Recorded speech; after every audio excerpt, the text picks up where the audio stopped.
സന്തോഷം മാത്രമാ മനക്കലില്ല.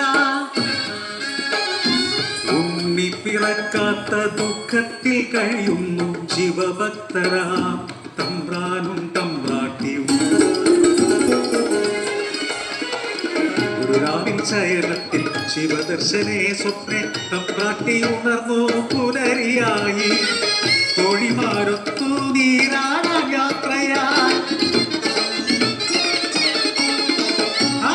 പുലരിയിൽ കുടിക്കടവിൽ തേജസാൽ ജ്വലിക്കും ഒരു പൈതൽ ശിവദേവൻ നൽകിയ വിധിയല്ലയോ.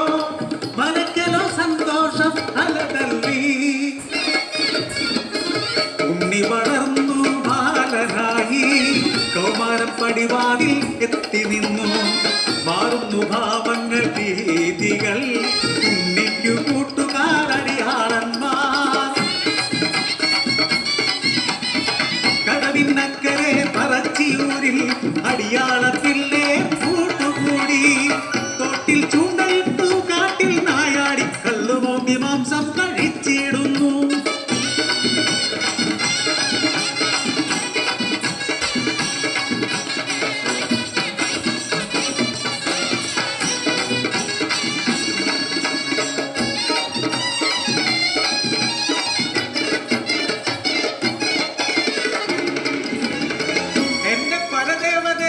ഇല്ലം മുടിച്ചിടുമല്ലോ.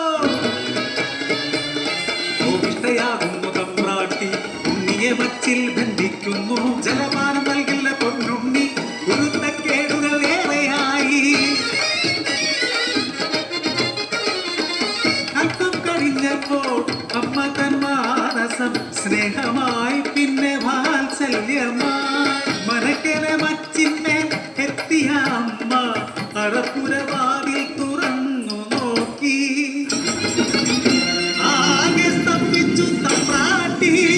ഉണ്ണി വളർന്ന് മച്ചും തകർത്ത് ഉഗ്രരൂപമായി അലറിയിടുന്നു. തലയും മുഖവും കാണാനില്ല. പരിഭ്രമിച്ചോടി തമ്പ്രാട്ടി പടിപ്പുരവാതിൽക്കലെത്തി നിന്നു.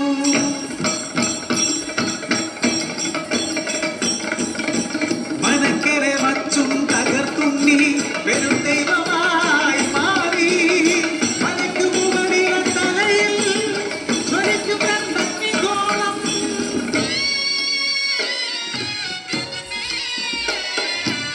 ഭയന്നൊര തമ്പ്രാട്ടി നോക്കാനാവാതെ കൈകൾ കൂപ്പി നിന്നു.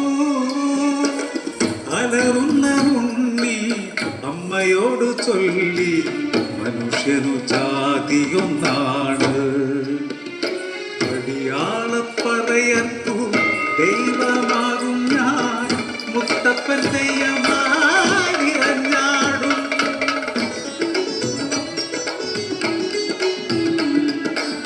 ദൈവമായാലും അമ്മയ്ക്കു നീ ഉണ്ണി.